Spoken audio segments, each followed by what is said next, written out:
por la mañana. On Monday morning, I was on my way home when a young man came up to me to ask me about the bus timetable. Shortly after, he came back to me. Apparently, he didn't understand me due to the language barrier. Near his last location, Ophelia passed the same young man in her car. He was walking the wrong way. I got nightmares in my head, I fear thoughts build up until I can't breathe. My mind fills up into a creature, and it haunts me somewhere much deeper. I got nightmares in my head, I fear. Hello and welcome to True Crime Rocket Science, the most authentic voice in true crime. Well, I hope you've had a good weekend, and we are now going to examine the thought experiment really of what if Jay SLATER had taken the right turn? What if he just didn't make that mistake? What would have happened? Yo salí que iba a Buenavista. I was going to take the car towards Buena Vista. And about a kilometre and a half from the house, I saw a guy walking in the same direction that I was going with the car. When I passed by him, I could confirm that it was the same guy. After that, I didn't see him again. I don't know if he took another road, turned back, or something happened to him on the way. What if Ophelia had stopped next to Jay walking on the road and said, Los Cristianos is that way, right? Because she did seem to know where he wanted to go.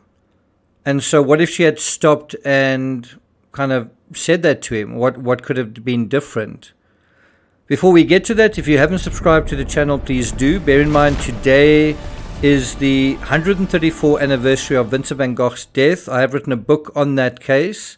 It's really well reviewed, and there's some really positive comments and reviews about that particular book. I also consider it my greatest achievement in the true crime genre. After writing dozens and dozens of books, I think that's probably my most significant contribution. So if you're interested in the artist, check it out. If you're very interested in the artist, you might want to join us for Van Gogh Letters this Wednesday on the Team Peachtree channel. As usual, I'll put links to that in the description. By the way, I put links to all my sources in the description. So if you want to verify what I'm saying, head to the description. If you find this analysis worthwhile, please like, share, leave a comment. You can also hit the thanks button, and let's get started. So in the previous analysis, we noted that the drinking hole, the Airbnb dude, Kasim, took Jay to before calling it a night was just a 16-minute drive, less than 5.5 kilometers. That's barely 3.5 miles away on very, very windy roads to their accommodation in Muscat, right? And so that was probably in his mind, the fact that some other place or the nearest town to Muscat is really nearby. I mean, 3.5 miles really isn't a long walk. And the distance from the rave venue in Playa de las Americas to Santiago del Teide, where Jay and Kasim had their last drinks, their last hurrah, it was much further away. It's a much longer drive. But here's the crucial part. It was a similar driving time, just 23 minutes. Jay may have assumed that the drive from Santiago del Teide to Muscat involved driving back towards Los Cristianos, effectively reducing most of the distance instead of doubling the distance. This is perhaps the reason Jay made the original error, becoming confused by the stopover at Santiago del Teide. Remember, it was late at night. He was all partied out. He was perhaps still kind of intoxicated. That's probably quite a big factor. I mean, the last place they went to before returning to the Airbnb was somewhere to have drinks. So these calculations are made while intoxicated, right? And that may have muddled the total distance. There is also a sense of lost in translation. He asks this lady for directions. She speaks Spanish. He can't quite understand what's going on. He speaks to her again, and obviously he doesn't understand because he ends up walking the wrong way. But what would have happened if he did understand her and if Jay stepped out of the Airbnb and he went the right way, right? He went the right way towards Los Cristianos instead of left the wrong way towards Los Carrizales, right? Now, I think these are the sort of 5 aspects that would have resulted from him going the right way. Number 1, from remote to less remote, instead of more remote to even more remote. So basically, had he gone the right way, he would have immediately gone into increasingly safe surroundings instead of increasingly dangerous surroundings. What's that telling you?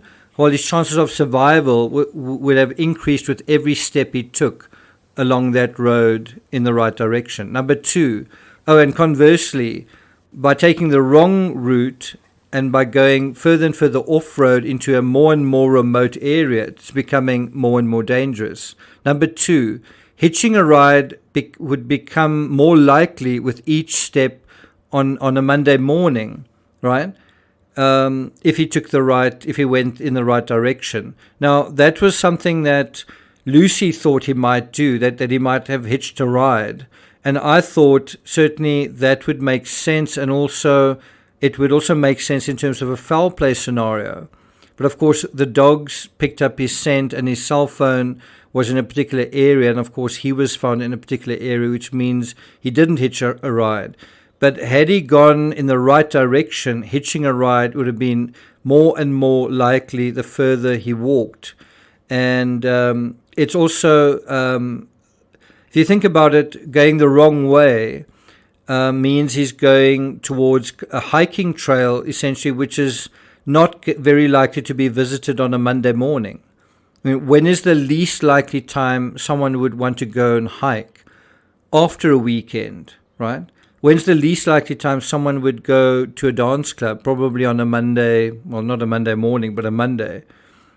Number 3, he would have found it was a longer walk than he expected, right? So when he turns right and is walking, he probably would have realized, wow, he may have walked past a distance marker and then realized, wow, it is a really long way I need to go. And then he probably would have passed other bus stops, and then he could still have caught the bus. In fact, the bus may have passed him, and there were apparently, I've heard 2 reports, one that there was a bus at 10 a.m. and another that there was a bus every 10 minutes. But it's possible that he could have caught the bus after all. Number 4, if he had absolutely no money, the Airbnb dudes would still be heading that way later that day. And so even if he didn't have money for the bus or for a taxi, the Airbnb dudes, if they saw him, they likely would have stopped and given him a free ride. And then the 5th and final one is, if he'd taken the right turn, he likely wouldn't have left the road, which is, all of these, if you add them up together, basically mean if he turned the right way, if he turned right, he would still be alive. The fact that he turned left basically was a fatal decision. Probably the number 1 mistake Jay made after taking the wrong turn was first leaving the tar road, then leaving the dirt track, and then trying to take a shortcut across country with no road or track or path to guide him. And as I say, he was already quite compromised after 3 days and nights of partying. Kylie Rodney and Riley Strain, you may remember, both simply took wrong turns as well. Same exact thing. They just took a wrong turn in unfamiliar or dark terrain. But the difference is it's late at night and they're inebriated and they're on terrain that they're not familiar with. And then the next thing they find that they are lost. And then this is the worst part of all. They compound the situation by continuing to walk.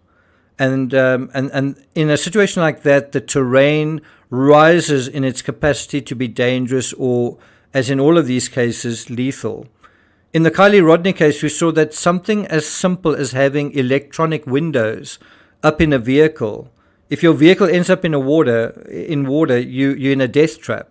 Just that if you're in a vehicle that's got electronic windows and you end up in the water, you're in a death trap. It's got a very narrow window of possibility to escape or survive. We actually saw that in an episode of Mythbusters. We saw just how difficult and narrow that window was for survivability. You've got a couple of seconds to get out of that situation. And there are sometimes really narrow margins that we just don't know about. I know in South Africa, a young girl was tanning on the beach and she fell asleep, and she just never woke up. She kind of went into a coma and never woke up out of that. She obviously overheated.